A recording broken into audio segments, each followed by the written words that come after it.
What's up, everybody? It's me, Irving Fryer. We're here at the Fryer Place where the conversations are fire. We got a great show for you today. I was just on talking with Rodney Peete, my partner, my boy, my dog. we were talking, and went over time. We forgot, or I didn't notice that it was 12 o'clock. So sorry for starting a little bit late, but here we are. Quick shout out to Alicia Way. Quick shout out to Audio Visual Vision Audio Visual. I think that's how you say it. Yeah, Vision Audio Visual. That is Lou Rogers. Shout out to the Green Legion. Thank you for all your support in the Fireplace. And my in-studio assistant is in the house. Adrian, what is up? Say hi to the people. Hi, everybody. Say it again. Hi, everybody. How are you? Hopefully she's going to read the comments today.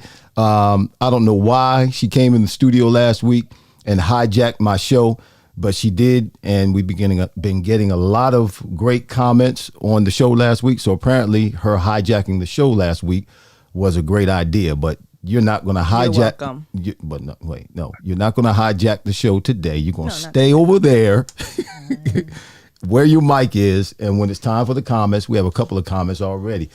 Sister Hope is on, and Sister Davis is on. Let me put it up here on the screen so you can see it, so we can center it. So you don't have to worry about centering it when it's your time to come over here and do this. All right? Okay. All right. So I'm going to do that for you. And Sister Hope, get over there. My Sister Hope. Listen, y'all, we have a great show for you today. We're still in our series entitled Black Quarterbacks in the NFL. We had Doug Williams on a couple of weeks ago. Adrian came in and hijacked the show last week. Rodney Peete was traveling, busy man, but he's here with us this week. My man, listen, just in case you don't know, and you should know, you ought to know who Rodney is, or if you've never seen him play, check this out.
Ladies and gentlemen, welcome to the show. My man, my friend, Rodney Peete. What's up, Petey Pete? Now listen, yo, I'm going to call him Petey Pete because that's just, I don't know where that came from. That's just my name for him. It's what I called him when we were playing together. Welcome to the show, man. Thanks for being here. Hey, Dr. Fryer, my brother, hey, it's my pleasure. And you know what?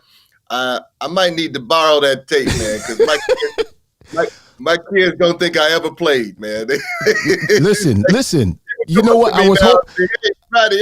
They say, why are they coming up to you? I said, well, your daddy did something back in the day. Your daddy was the man. Listen, we're gonna get into some of that, but what I want to ask you about that video is, did you notice something? What did you notice about that video? Or I should say, what didn't you notice about that video? What didn't I notice? Yeah, what did you not see in that video? There was no Pete the Fry guy in that video. That's what I'm talking about. Listen, this is my videographer who put this together for my show. That's why I messed his name up at the beginning of the show. No, there's no passes from Rodney Peete to Irving Fryer in Philadelphia. What's up with that? And I remember distinctly when you became an Eagle, your first game against the Redskins, they were called the Redskins back then. Yeah. The Washington Football Club. Uh-huh. We picked up on a touchdown on that first drive of the season. Yeah, that seam route, that skinny seam. Yes. I remember that. I came back to the sidelines. I had never played in the West Coast offense before and never played that position where you had the option of shifting around and, kind of being a chess piece. And man, when we ran that play and we scored, Pete, I came back, I couldn't believe how easy it was. I'm like, wow, I'm going to enjoy myself here. But wait a minute, too. I got another pass that I want to pick a bone. I got to pick a bone with you. You almost, you know exactly what I'm talking about. You almost, listen, ladies and gentlemen, I want you to know, those of you who are watching right now, we got Vinny Capriati and Mom is on. My mom said hi, Pete. Hey, Mama, how are you? She's watching right now. My sister Hope and Sally Davis are watching. Yeah. Listen, Rodney Peete almost ended my career. He almost ended. Tell him what we're talking. Tell him what I'm talking about. I know you know exactly what I'm talking about. The Eagles versus Giants game. And you ran a slant, and it was tight. Tight? No. See, you're not telling the story right. Let me go back. Let me go back to the scenario. Now we're playing the Giants. It's third down and maybe 5 yards. We have to have this first down. If we don't get this first down, time is over. I think we ended up winning the game as well. But if we don't get this first down, we're going to lose the game. We're not going to get the ball back. Time is out. Right. So we're in the huddle. Now we're in the huddle, and custom was for us, or it was pretty common that when we were in a jam, the ball was coming to me in some form or fashion, whether I was in motion, whether I was set to the right or in the slot, whichever. The ball oftentimes was coming to me in third down situations. Petey Pete's in the huddle, ladies and gentlemen, and he said, Irving, I'm throwing the ball to you no matter what. I'm throwing it to you no matter what. Now, to this day, I swear, everybody in the stadium heard that, and everybody on the defense heard that, because everybody knew I was getting the ball. And talk about a tight spot, a tight window. He threw the ball. They covered it perfectly. The corner, the linebacker, and the defensive end all converged on me. Who was it? Jesse Armstead hit me so hard, knocked my helmet off. That's the only. Only they thought my head came off. That's how hard I got hit. My helmet came off. My hand was like halfway broken. It got smashed in there. Caught the ball. Signal first down. But man, I had to take a play. Hey. I had to take a play because my helmet was broke. Like you just said, did we get the first down? Yeah, we got the first down, but I guess that's taking one for the team. My God, as a quarterback, man, the guys you can count on, you can depend on, and I told you that. You absolutely right. I said, Fry, we're gonna run this slant. I'm throwing it no matter what. Give me your window, and your helmet came off. You thought you killed me, didn't you? It was 3 ways. It was a 3-way collision, man. They converged on Fry, and the helmet came off, man. But You know, at that split second, I was like, "Oh shoot, Yeah, what I do?" you got me killed. You got up right away and pointed first down. I was like, "My man's all right. It's all good." But it is one of those ones you never forget, man. I'll And never. I'll tell you, what's crazy about that play is that would be a 15-yard penalty and somebody ejected from the game now. Today, yeah, in the game Right? today, yes. In the game today. I tell people all the time, it's like you had to be careful as a quarterback, but you had to be really careful as a receiver because you can't get hit nowadays going across the middle. But back then, your head was going to get taken off, and literally your helmet got popped off in that Right. play. Yeah. That would be illegal today. Yeah, it would have been an illegal hit, but it wasn't illegal. And I lived to tell the story. Thank you very much. No thanks to you, Rodney. But good to have you on the show, man. Listen, My comfort blanket, man. You were that blanket that you put on like at night and go, "Oh, it feels good." Okay, yeah. Okay. I'm glad I was able to keep you comfortable. Boy, I remember. I'll never forget that play. That was great. But listen, man, I was looking at some stuff. We got a lot to talk about. We got a lot to catch up on. I was looking at you were the man, like coming out of college, dude. You were the man. 1988. You were the best quarterback coming out of college. Would you won the Johnny Unitas? Johnny Unitas Golden Arm Award, the best quarterback coming out. You came out. You were drafted in 1989. I didn't realize we were so close to one another too, as far as age. So you don't make me feel so old now. I'm 59. I know you're 55. Yes. And you were second in the Heisman running, behind Barry Sanders. That's not bad company, my friend. Right. And in front of lose to somebody, lose to Barry Sanders. It's all right. Yeah. And in front of Troy Aikman. Yeah. Troy Aikman coming out of USC. You were coming out of USC. Troy Aikman was coming out. Matter of fact, you beat Troy twice playing against him. You USC, him UCLA. You beat him twice. Right. So you're supposed to be the best quarterback, and you know where I'm going with this. You're coming out of college, and you're waiting to be drafted. Okay, Troy Aikman goes before you. And okay, no problem. But you had 7 other quarterbacks go before you in the draft. You weren't drafted until the 6th round. And I looked at the list of quarterbacks, man, and I saw Jeff Carlson in there who was drafted before you. I played with Jeff Carlson. Jeff Carlson was horrible. He was horrible. No, I can say that. He was horrible. You did more in your career than all of those quarterbacks, all 7, with the exception of Troy. With all 7 of those quarterbacks, you did more in your career than any of them had done. Now, my question to you is this. Going into your senior year, 1988, that's when Doug Williams, our previous guest, that's when he won the Super Bowl and was the Super Bowl MVP. Now, I know you kind of got to stay politically correct, but man, do you think you being drafted in the 6th round had something to do with, because the shadow and the doubt as far as, the black athlete being able to navigate the ship. Of course we can run the ball, we can catch the ball, we can tackle, we can hit, and we can run fast, but there was still that question mark about whether or not the black athlete could actually take the helm and navigate the ship down the field and operate at a high level at the quarterback position. Do you think the fact that Doug did what he did, because when he did what he did in winning the Super Bowl, winning the MVP, he took us all to another level. Yeah. Do you think that had anything to do with them? Like, no, let's not. You know what, Irv? And you're absolutely right. And look, I'm going to keep it real because I'm talking to you. Yeah. Absolutely, it had 99% to do with it. Right. That Super Bowl that Doug Williams won was such a great moment. It was a great moment in sports, a great moment in football.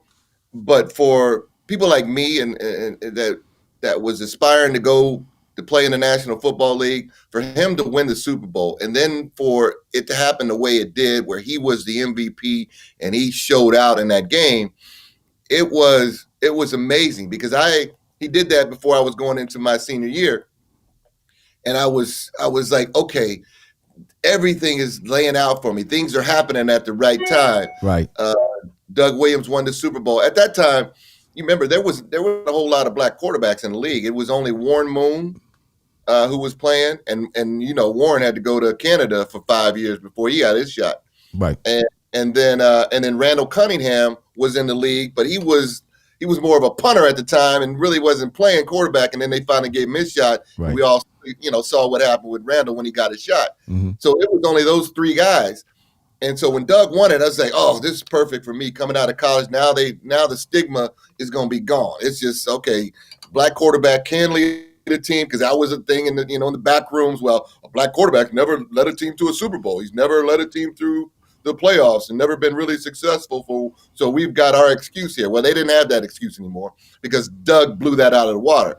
So I'm like geeked up now. Okay, I just got to do my thing. I'll go in the draft and be high. And to your point, there was 7 other quarterbacks that went before me. And again, like to your point, Troy was Troy, and I think he was destined to be number 1 pick his junior year in college. And everybody knew, and I have nothing against, we're good friends. And he is a tremendous talent and deserved that pick. And we see what happened with the Cowboys, and they win 3 Super Bowls and all those things. But after that, I was like, man, what did I do? And we ran down some of the things that happened in that year. Right. Played in a tough conference in the Pac-10 at the time. Played up against the best competition at the time. Won the Johnny Unitas Award. Was the Player of the Year in the conference. Won numerous quarterbacking awards around the country that year. You had thrown for over 2,000 yards 3 years in a row. And at a time where that was like 4,000 yards today. Right. Right. He didn't throw the ball that much. And so I'm like, okay, this is it. But I still had it in the back of my mind that they're going to try to find something that is going to discourage them from drafting me high. And so what I did, I didn't want to give them any excuse. And in college, I played baseball too. I played football and baseball. I was going to mention that. You're messing up my show. Go ahead, though. This point, though, right, for this right. point, is because my senior year, I didn't play baseball because I wanted to play football, and I did not want to give the NFL or anybody drafting any excuse not to draft me, because that has happened in the past where guys have been, dual sport guys, and they said, well, we thought he was going to go play baseball, so that's why we didn't draft him. So I didn't play. I talked to my parents about it, and I regret that, to this day, because I don't think it would have mattered. But I didn't want to give the NFL any excuse not to draft me. So I decided I'm going to just focus on getting myself ready for the draft and go get ready to play. They're not going to look at playing baseball and say, oh, he's going to be a baseball player. I wanted to let them know clear cut, I wanted to play football. Mm-hmm. And I did that and didn't play. And I still ended up, being drafted in the 6th round. And in those days, they only did 5 rounds on the first day, and they started with the 6th round on the second day. So that whole first day of the draft, torture. I didn't get drafted. Yeah. Torture. Yeah. Torture. That's crazy. But you had you were an all Pac-10 third baseman. Yeah. You had it going on. But you got drafted like coming out of high school, out of Shawnee High School, Kansas. You got drafted, and then you went and you played ball at USC, but you were also a baseball player at USC, and you got drafted 3 more times while you were playing at USC. Yeah. Every year as a third baseman to play baseball. Your junior year, you hit 338, 14 home runs. How many RBIs? 45 RBIs. See, I remember all this stuff. Doing your homework. Yeah, man. I'm trying to do my because you know what? I know you said you made comments that, and I've read in articles, you made comments that it were flip-flop, meaning you went and played football because you never would have wondered what it would have been like to play baseball. Had you gone and played baseball, you would have always wondered what it would have been like to play football. And see, for me, it was the opposite. I was a better baseball player than I was a football player, and I should have. I regret not going and playing baseball. And I've I've always wondered what it would be, what it would have been like to play baseball, because baseball came much easier to me. I was drafted out of high school, and I was in late rounds, but I could have easily gone to play, and baseball came much easier to me. Not that I had to work real hard at football. I was an athlete and could play, but I just liked baseball better than football because you didn't get hit. Baseball. Yeah, no, exactly. At least not that much. Baseball was a nice transition from the intense football practices, football games. Right. You go to baseball. It was like, okay, this is a nice release after going through that whole season of football. So I always enjoyed it. But I was like you. Baseball, I was the first sport I started playing, and it came natural to me. It was easy. And I used to get it from the baseball players in college that they would play fall ball and do basically play all year round, and I would just come out in January after the football season was over and pick it up and just go. And again, I look at it like, man, if I would have spent all my time playing baseball, I could have really done some great things, and really believe I could have played baseball a long time at a high level. But again, what you just said was true. That had I not played football, I would have been playing baseball all those years, thinking about what it would have been like to be quarterback in the NFL. And also I felt like there was a sense that I had to do it because they had shunned me in the draft. Mm-hmm. I had to do it for others that were coming behind me. Because if I would have like, you know what, screw that. And it did cross my mind because, to your point, Oakland drafted me after my senior year.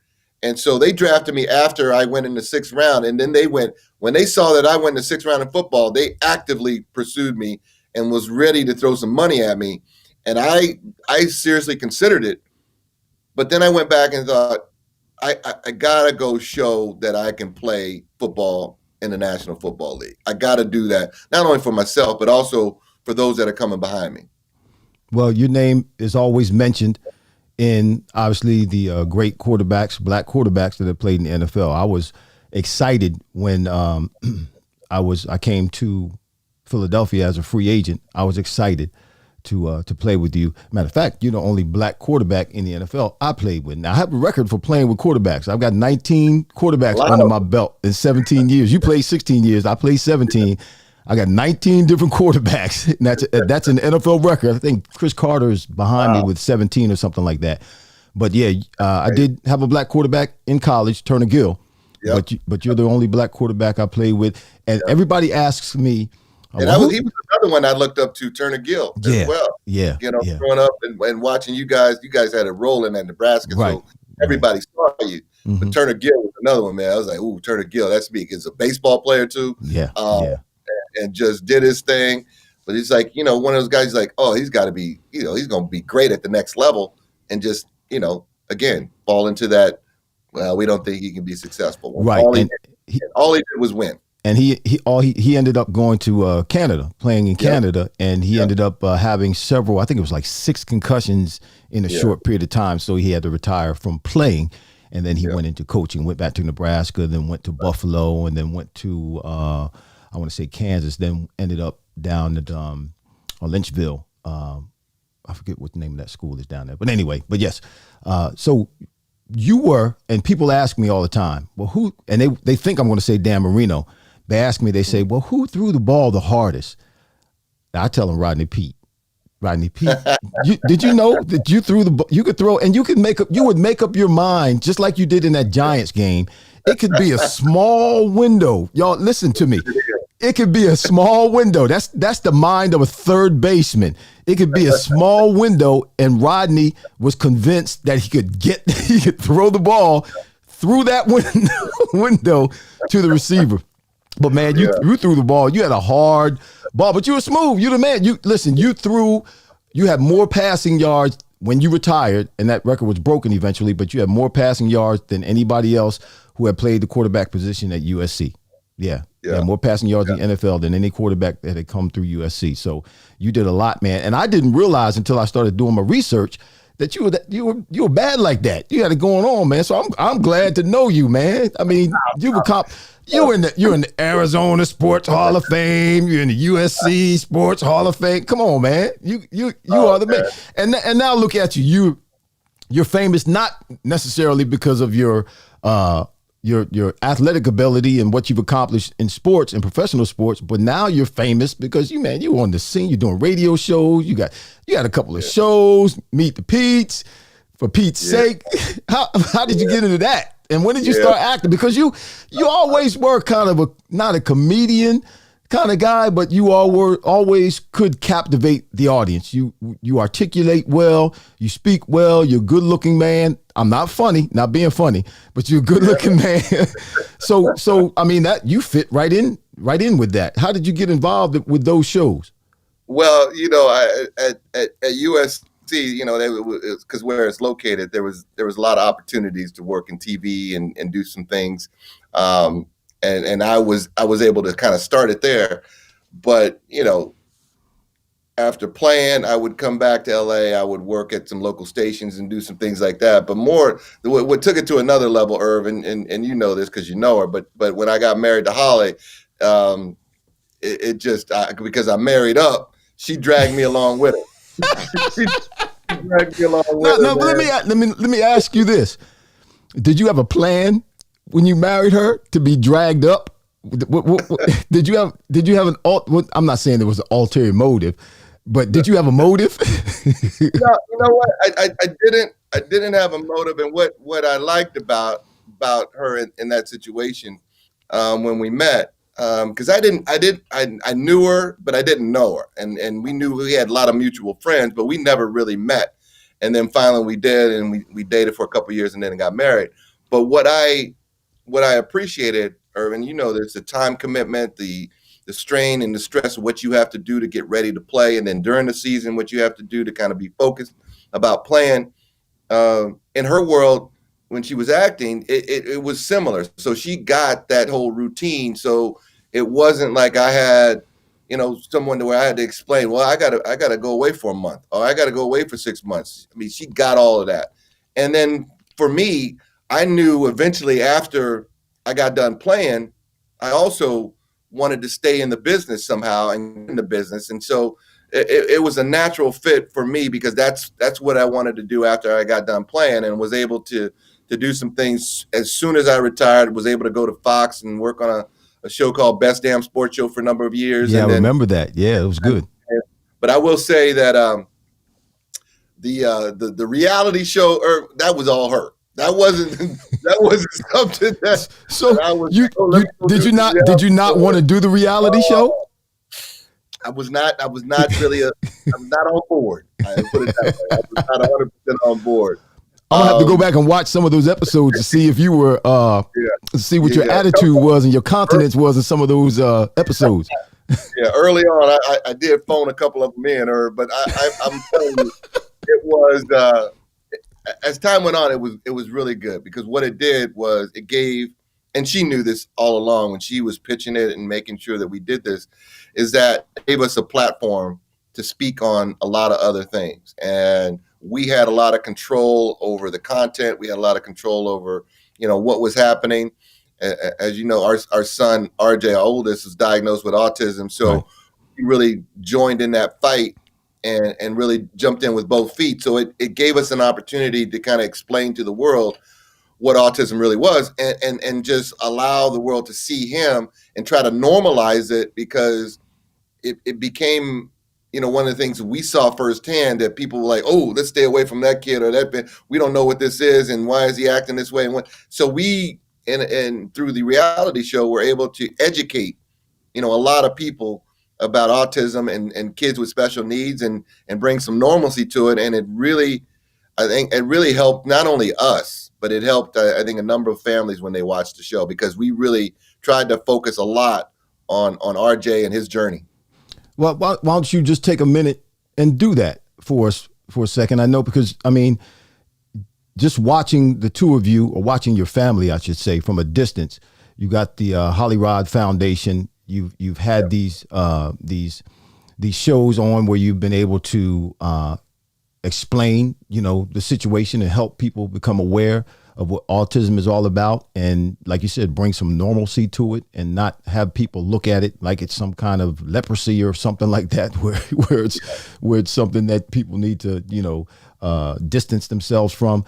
So just take a minute, if you would, because that's what the Friar Place is about. The Friar Place is about, the challenges that we have in life, and overcoming those challenges, and how we've had to overcome those challenges. Not just sports. I mean, I'm connected to sports, and that's how I've been able to have a relationship with you. It started with sports, but we go deeper than that. So just tell the people, some of the challenges with it, what it's all about, what people need to know about, autism, having a child that's autism, having a person that lives in your house or a relative or a coworker that has autism, and how that really, what you can do to really aid and assist, rather than thinking that it's something that, we really need to distance ourselves from.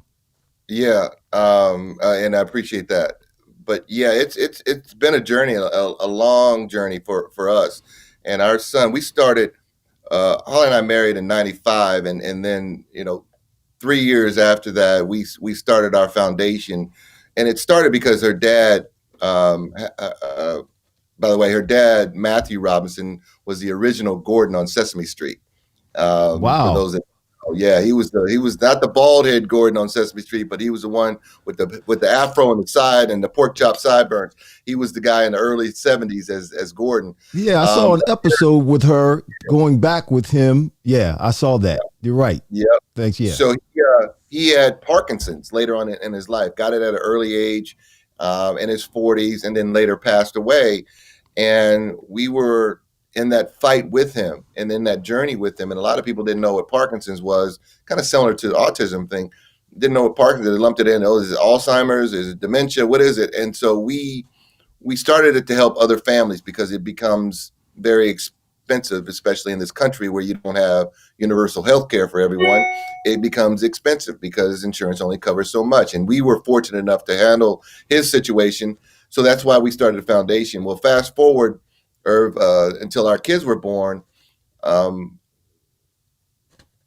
3 years old, my son was diagnosed, RJ was diagnosed with autism. And at that point, I didn't know much about autism either. And I was like, what is it? And kids early on, younger, whatever, when uneducated about it, would joke around. Oh, he's retarded. He's retarded. He's with this.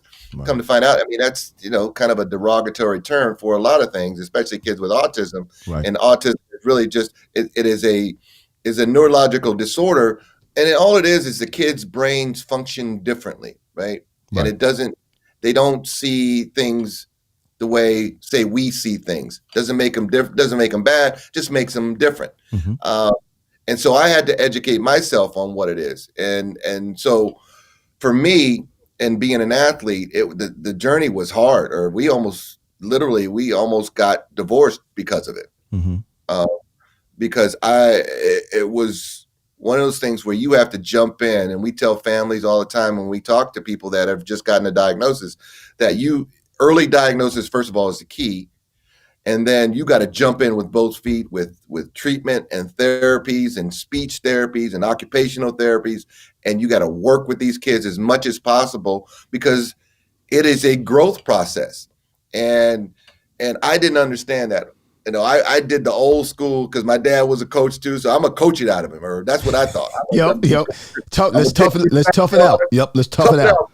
Tough it out, love. Come on, say this, say it. Yep. Say it, and it just absolutely did not work. Isn't that amazing how we have that mentality? Because that's the atmosphere and the environment that we were trained in, just to be a tough guy. And man. I've done that so many times in so many different arenas. Exactly. You can out hustle it. You're gonna hustle it away, or you're gonna work it away, and it doesn't always work. You got to educate yourself. And I was doing that while she was reading up on everything. She was reading every article, or reading every book, talking to doctors, talking to other parents. And there wasn't a whole lot of people talking about it because it was kind of those hush-hush things, especially in our community. Right? It was one of those, that's little JoJo. He's a little slow. Oh, that's little Bobby. Don't worry about it. He'll grow out of it. Right. I mean? It was right. That's again, since we're black quarterbacks in the NFL, that's what we do as black people. We have this attitude about certain things that, we don't have that. Nope. We're going to tough it out. Nope. No, therapy. We ain't going to no therapy. No, we're going to see a doctor. No. We can work that out. And die out of stupidity. Exactly. So, so we got that diagnosis. And when we got it, it was the worst day in the world because the therapist told us as she evaluated him, and mind you, he's 3 years old. And she's like, okay, he has what you call autism, which means his brain functions differently. He has limited social skills. He may develop something that's pretty brilliant, but the chances of that are really slim. You have to work with him 40 hours a week in therapy, And I'm just going to tell you, he's never going to go to a mainstream school. He's never really going to have any friends. Probably will never drive, never go to college. Probably, will never have relationships beyond his own immediate family. Never, working, that's probably not an option for him. And he's 3 years old. I'm sitting there listening. I'm balling up my fist and I'm mad and I'm like ready to jump across the table. I said, how are you going to tell a parent of a 3-year-old that he's never going to do all these things? Right. I'm looking at my life like, how many people told me I was never going to do this? You never going to play quarterback. You never going to make it to the NFL. You never going to do this. And I'm like, I'm a living proof of you can overcome anything. Right. And so don't tell me that. That's when I went into that coaching mode. I'm going to do it myself. Yes, sir. Hollywood other route. I'm going to educate myself. And so we came to friction, man, where I was doing everything wrong. And she was like, you got to be on board with this, because when he leaves me and goes and hangs out with you setting him back. And you can't do that. And so it was like, either you get on board or, you're going to have to get out. He was choosing him over me. And I had to, had that come to Jesus moment. Like, what do I got to do? And at that time I was depressed because, it's a firstborn son. He has my name. His name is Rodney. And I want him to, had all these thoughts that I wanted to do with him. And he's going to do this and he's going to do that. And I'm going to take him in the locker room because I was still playing. I'm going to take him in the locker room. I'm going to enjoy and all those things. And I did. I took him in the locker room when he was young, and he couldn't handle it because the noise was so loud and it was sensory things. And he would curl up in my locker and wouldn't engage with anybody. And it was so frustrating. But I was like, you got to understand. You got to read on what can bring him out of this situation. So I did that, and we overcame that, and I started to educate myself, and I started to see the world through his eyes as opposed to through my eyes and what he was going through. Wow. From that point on, we developed such a great relationship. And by the way, he checked off all of those nevers. I was going to ask that question. I know I've seen some stuff, videos and shows. Yeah. And right now he's working for the Dodgers, man. He's in the clubhouse. He's a clubhouse attendant for the Dodgers. Been doing that for 6 years, man. Don't tell me. And that little joker, that joker got a championship ring, and I ain't got one. Don't tell me what I cannot do. It's amazing how, people will try to label you, and in labeling you, they limit you. They put this label on you that keeps you in a box, that keeps you confined. And hats off to you and Holly for a couple of different reasons, man, because today in the 21st century, a lot of people as parents, they will sacrifice their kids for their own sake, for their own careers, to make money and to succeed for their own. And what you and Holly did as parents is you made the necessary sacrifices in your own careers by spending the time with your son so that he can become everything. I mean, if you didn't spend the time, he wouldn't be with the Dodgers right now. He would never have become any of that stuff that the doctor said he never could do. He would have achieved it if you guys didn't take the time to pour into him. The other thing is the two of you took the time to hold it together yourselves. That's a tough time, in our lives. I've heard Steve Harvey talk about this time in our lives where we get married, and after we've been married for a while, then our parents get old, our children start getting to a certain age, and it's a rough period of time, and our parents start passing away, and women are going through menopause, men are going through the men's change, our kids become 15, 16, 17, 18, 19 years old, and they're acting a fool. If you can get through that, 8, 9, 10 year period of time and still be married, you're going to make it. You're going to be all right. But you guys were able to weather that storm and eventually come together. And you stayed the course, my brother. I'm proud of you. I didn't know she gave you an ultimatum like that.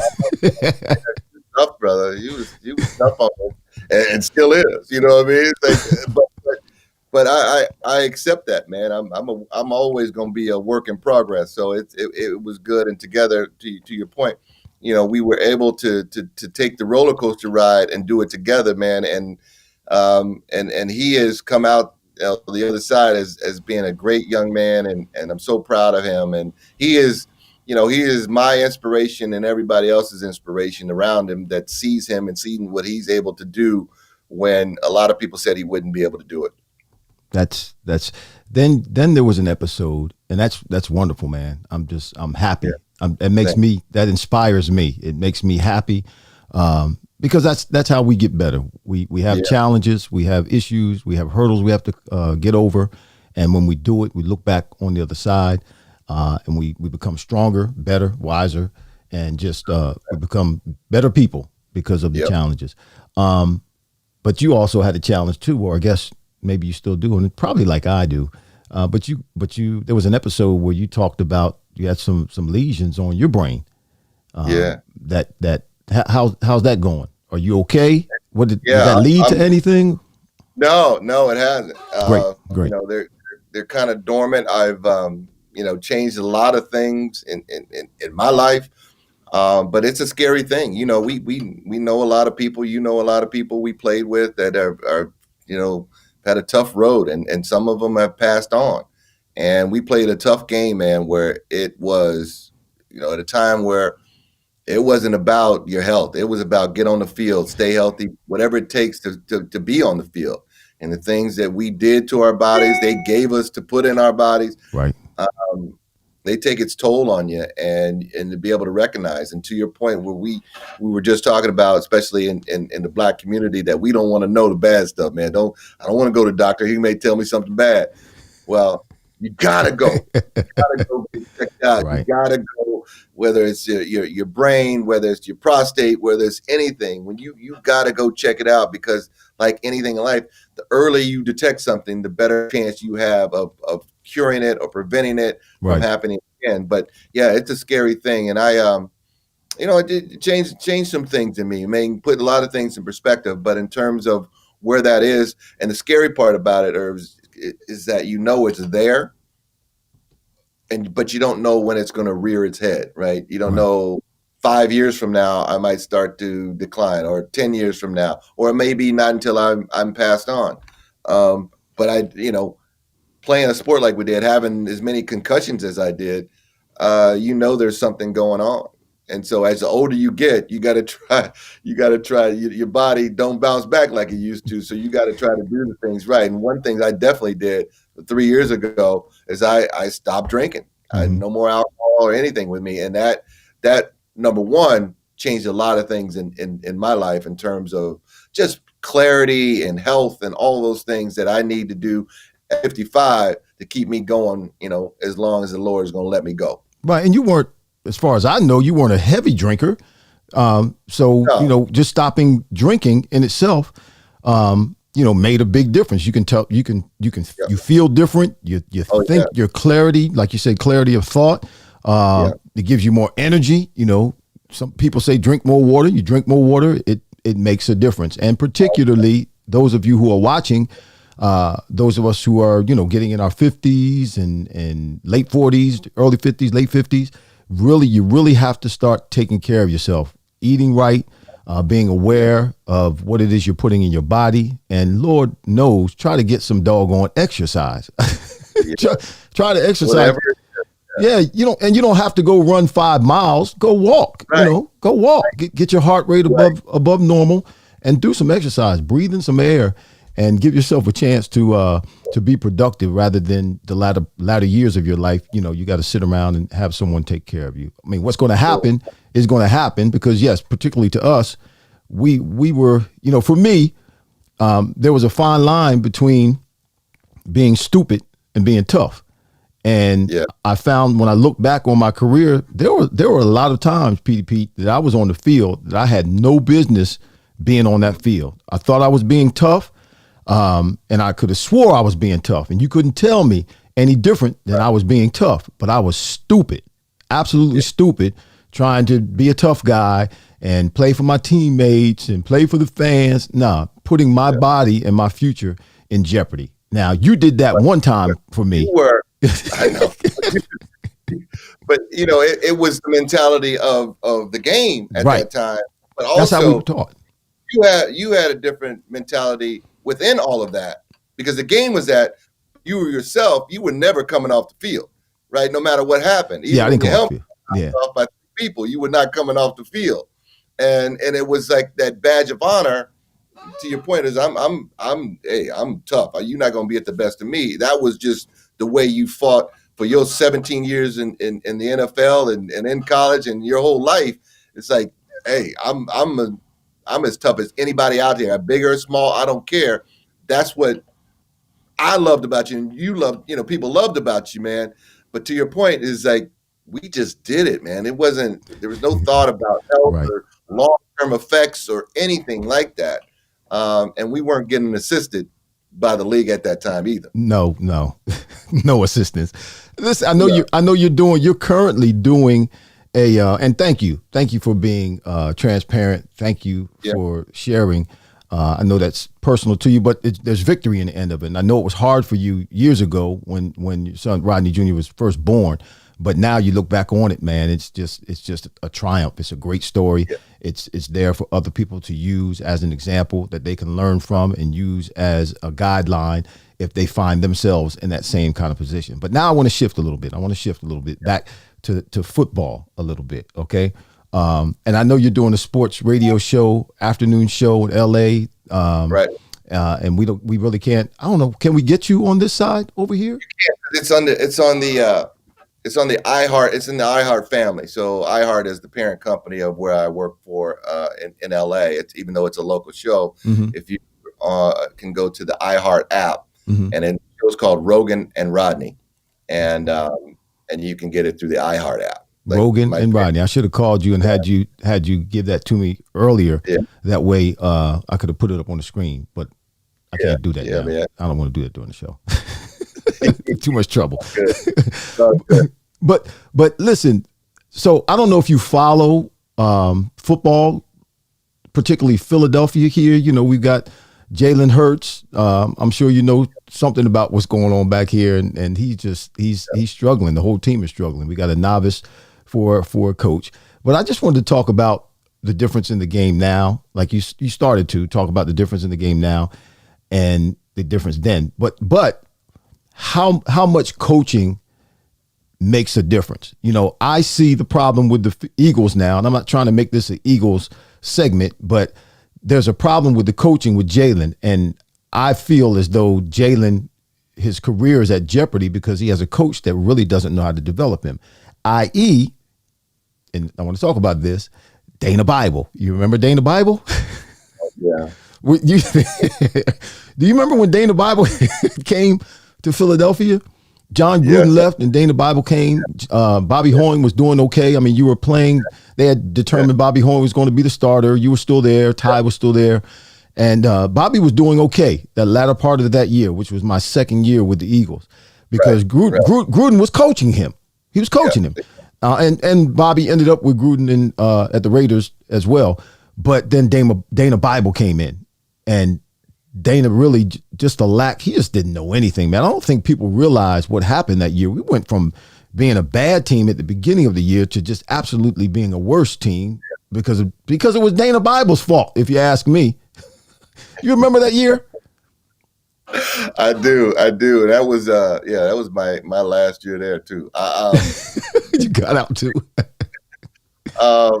But yeah, no, I do because John Gruden was the offensive coordinator there, and he was, that was Ray Rhodes gave him his shot to be the guy, and it was his first gig as offensive coordinator, and he did it for 3 years, and to your point, so it was, I think it was like 97. Yeah, it was slow. We kind of going back and forth, and then once we were kind of mathematically eliminated from the playoffs. Then Bobby took over for like the last 5 games of that season and played really well. And so he was going to be the starter next year. But then John Gruden left, gets the job in Oakland, and Dana Bible comes in as the new offensive coordinator. And it was kind of night and day. Where you had, John Gruden, he comes from this whole pedigree of West Coast offense, and Mike Holmgren and all those guys, and really innovative in a lot of things he did. to Dana, and this is no disrespect to Dana as a person. He's a nice guy. Go ahead. You can disrespect him because he was a nice guy, but he sucked as a coach. Excuse me. I'm sorry. He was horrible. He was, hey, just tell the truth. No, tell the truth. Listen, no, he was horrible. Come on. When you we just went back. And Ray Rhodes sat him down in the middle of the season and made what was it? Well, not Mojack, Tom Mojack. Bill Musgrave, the offensive coordinator, in the middle of the season. Now, I remember I came into the meeting room on a Wednesday morning, offensive installment. Musgrave standing in front of everybody trying to install the plays, and he had to pause. He said, "Y'all, forgive me. I'm sorry. I can't really articulate this right now because I've never done this before." Remember that? Do you remember that day? That's when I knew we had gone from bad to really bad. It was one of those things where you look back at it, Herb, and it's like, now they put this here on Ray, huh? They put it Ray. I don't know. They were trying to set Ray up, or I don't know what it was. But yeah, you had, they brought Musgrave, and Musgrave didn't even he wasn't with us in training camp. They brought him in as an assistant. Right. Just the overseer kind of guy at the beginning of the season, and then eventually he took over. But you also remember we had Sean Payton was on that staff. Right. Yes. Payton was on that staff, and they didn't want to give him any kind of run or any kind of input or anything like that. And Sean had some, he was the guy. Gruden was at 4:00 in the morning, and Sean was right with him and studying everything. And Sean had some great ideas, and I remember, because he was our quarterback coach, even though Dana was the coordinator. So Sean and I would have a lot of conversations, man, we should be doing. I try to get this with Dana. I try to put this in Dana's ear, but he's got his mind made up on this, and this. And it was like, man, we fighting an uphill battle. Not only are we fighting an uphill battle, but you're doing this with a young quarterback like Bobby Hoying, who is trying to develop as a quarterback. Right. And his development just halted. No, it didn't halt. It went. Because listen, I remember the first pass. Dana Bible put an offense in during training camp. All right. So during training camp is when you put the foundation of your whole offensive system in for the year. You go over it. The first week of the regular season, he changed everything. Yeah. We didn't even start. We didn't even run any plays that we ran in training camp. I'm like, how do we do this? And I remember this. I think we were playing, I think it was Seattle. Seattle. Bobby's first pass to me was a quick out, and he was behind me. It got intercepted and pick six. I'm like, boy, this is going to be a long season. But right there, it was going to be a long year. But it's sometimes people. But coaching matters, to your point. Yeah, coaching matters. That's what I'm saying. Sometimes people can't see beyond the young players, and this is the point that I was trying to make. Sometimes fans can't see beyond the players, the young players in particular, when they're making mistakes or they're not playing well or they're losing games as a team. But coaching really matters. It didn't matter what we had on that team that year. Yeah, Dana Bible's offense and his inability to coach and to scheme and to create an offensive attack. It just didn't exist. It didn't exist. No. So we were doomed right from the beginning, man. Right from the beginning. And it's sad because the outside world looks at it. Oh, they're not very good, or he's a terrible player. He can't do that. You have to be put in a position, to win. And you have to, as a coach, you got to be able to adapt to your personnel. You got to be able to adapt to the skills of your personnel. And so, to your point with Jalen Hurts, he is a talented brother, but they have not yet adapted to his skills as a player. And what I liken it to is think about how they run the offense and what they do for Kyler Murray out in Arizona. Cliff Kingsbury he was the guy he wanted. He, traded away the number one draft choice, Josh Rosen, that they had the year before, got rid of him. I want Kyler Murray to run my offense, and I'm going to adapt it around him. So they took all the strengths of Kyler Murray and put it into the offense, and it's working for him. Whereas I think they're trying to fit Jalen Hurts. It's like, putting a square peg in a round hole. Right. You got to adapt to the talent that you have. And they're not doing that. And then it all comes down on Jalen Hurts that he can't play, he can't do this, he can't do that. And in Philadelphia, that is yeah, I know. for things not to go right for you, man. Philly. You got to have some tough, thick skin to play in Philadelphia. Philly can be tough, man. Your dad was a professional coach. Your brother, Skip, was a professional coach. But you had a lot of talent in your family, man. And I played with this cat. You had a golfer in your family named Calvin. Was it Calvin Peete, right? Calvin Peete, professional golfer. May he rest in peace. I played. I swear he was so patient with me, Rodney. When I was with the Patriots, it was one of the first times I ever played golf. It was at a golf tournament, and they had us dressed in knickers and all that kind of stuff, man. And he was playing golf with me. I had really never played golf before, and bro, I was embarrassing myself. I'm sure embarrassing him. I couldn't hit the ball. There were people all over the place, and he was so kind to me. He was so kind to me. Really good man. You all have talent all over your family. Did he teach you how to play golf? Did you know how to play golf? And no. No? Are you a golfer? I am. I am. But I didn't really I played, I would play in tournaments and stuff like that. But I never, played. And I look back at it now that how did I not take advantage of this man and his talents and his golfing ability?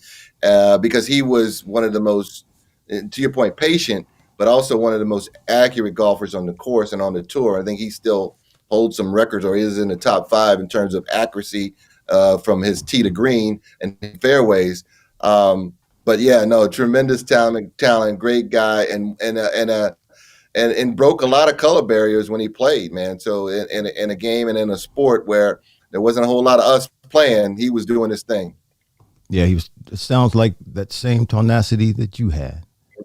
Yeah, man. To prove them wrong, to be the best you can be, and you did, man. You did. I mean, the numbers don't say it, but your accomplishment, and particularly with some things working against you, bro, you're one of my heroes. You're one of my heroes. Bro. I mean, that's why I'm doing this series, because the guys, the players, the men that I know that played during this era of time when this shadow over the black quarterback still existed, and you were able to overcome it. You were able to do a great job. You were able to produce, and not just produce, but win.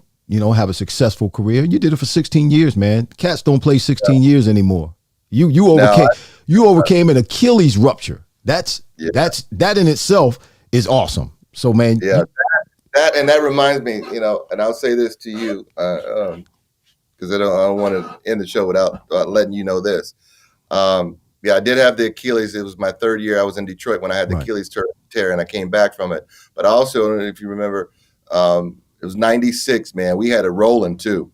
And I tore my knee in that old dirty Veteran Stadium. Say it again, the old dirty Veteran Stadium. Man, what a dirty place, raggedy place that was. Oh, man. I can't believe, looking back at it, that we played on that turf. Listen, hold your thought. I would play mind games with myself. It was terrible when I had to come there from other teams and play in the vet. Yes, it was terrible, but I would play mind games with myself, convincing myself that because I played there, it made me tougher. I had to figure out a way to make the best of it, bro. That was kind of the code. Yeah, you playing it. We love the old dirty. Yeah. No. But finish your thought, man. Go ahead. Well, they had, because the Phillies played there too, so they had those seams in the turf where it was uneven. Anyway, I tore my patella tendon on Monday night against the Cowboys. And like I said, you had just came to the team that year too. And we had the year before, we went on a run and made the playoffs, ended up losing to Dallas in the playoffs. And we come back and we had them at home on Monday night, big game. And I tore my knee, and I'm in the hospital and having surgery. And I'm devastated, because not only did I felt we had a really good team that year, but I was missing out on playing because you never want to get hurt. But I was also in a contract year. And so it was, you get those opportunities. You want to have the big year when your contract's up. Right. But I'll never forget that I had the surgery and I wake up the next day and I'm in there and the first person other than my wife that came to see me was you. And I don't know if you remember that, man. I remember. You came in there and you brought chicken. You brought chicken because that was that thing on the road trip. So, somebody had to bring the chicken. But you brought me chicken in the hospital because you knew how the hospital food was. And I'll never, ever, ever forget it. You were the first person to come see me in the hospital after my surgery, man. And I love you for that, brother. And I'll never forget that. Well, man, I loved you too. You're my teammate. And like I said, I had an affinity for you anyway. Watching you in college, I was 4 years ahead of you, but I was watching you in college. I knew about you. I'm like, wow, this cat's awesome. And then you come into the league. And like you said, there had not been many black quarterbacks in the league. Doug Williams had just done, and I was watching him go live and do his thing out against Denver in Super Bowl 22, I believe it was. And, it just kind of took all of us to another level. So I was your supporter, man. And when I knew that you were in Philly and I had an opportunity to come play with you and catch balls from you, man, when you went down, it took me down a little bit. So I wanted you to hurry up and get well so you can come back. I knew it was going to be a while, but I wanted you to hurry up and get well. But no, man, it was just who I am, and there was a connection between the two of us right from the beginning. So thank you, but you're welcome. It was no skin off my back, not at all, not at all. Not at all. And you mentioned your wife. Listen, do you think at some point you think she'll be kind enough to come on my show? Absolutely. Absolutely. Huh? Okay. Absolutely. Can you give her Can you give her an ultimatum like she said to you? If you don't go on Urban's show, I'm leaving you. You got to pick the right times, man. Pick and choose the right times. But no, I love you, man. Whoever coming on your show, she told me to tell you hello. But yeah, she will definitely do that. She got stories of her own. Yeah, I know. She may keep you longer than me. We just scratched the surface today, bro. I'm definitely, and you know what might be a good idea is we have you both on at the same time. You can do that. Because because this is what people say to me. Well, can you ask Rodney what it feels like to be married to a movie star? And I'm like, no, my man's a movie star himself. He's a star himself. He holds his own. Okay, yes, he is married to a popular woman, and she is, an entertainer, and she's a beautiful woman and all. But my man has got his own. It's funny, man. Yeah, because I'm all good with it because she's doing her thing, man. She's making a difference and still working hard as a. It's a similar thing as a black woman and Hollywood actor and trying to make that move. She's had her ups and downs, so she can tell those stories as well, man. But yeah, it's funny. She's the one that initially gets. I'm the afterthought now. Or we go out. Oh yeah, you Rodney too. Yeah, okay, yeah. So I have to drag her to my circles from time to time. I have to drag her to a USC game so I can get the love, man. let us see what the real deal is. Yeah, this is my stomping grounds. This is how. Yeah. Yeah, this is who you really married to. This the king over here. Yeah. Don't ever forget it. Hey, bro, I appreciate you, man. I'm gonna holler at you. I love you. Appreciate the openness and the honesty and transparency. You're my man. Pots and pans, bottles and cans for always. Bless you, bro. Thanks for being with us. All right, we'll holler. Wow, that was a good show. Adrian, did you like that? What are you doing over there? Yeah, I liked it. Huh? Yeah, I liked it. It was good. Thank you. All right, Rodney. All right, thanks, guys. Yes, sir. Talk to you later. Bye. Bye. Bye. And Mia, give me the. You want all this? Yes. Oh shoot. She almost. You said, "Oh shoot." Oh, what I was didn't that? cuss. I didn't know you didn't cuss. Oh, yeah. So we were finished. Better than me cussing. So that was a great show. Didn't you enjoy yourself? Were there any comments? Did you want to put any comments up? No. It was a great show. Yeah. Were there any good comments? Do we need to put comments up? Not really. I'm going to acknowledge some people that were on today. I mean, you can acknowledge the people that were on. Yeah. Okay. Thank you. I appreciate that. I need you to be more of an assistant in the studio. I was assisting. Than you're assisting right now. Can you help a brother out? I was assisting. I brought you here to be an assistant, and I not just to assisted. sit there and look pretty. I do that very well. However, I cannot assist if there's nothing to assist with. Oh, what am I doing? So you're calling something. No, I'm not calling. That was on the pad.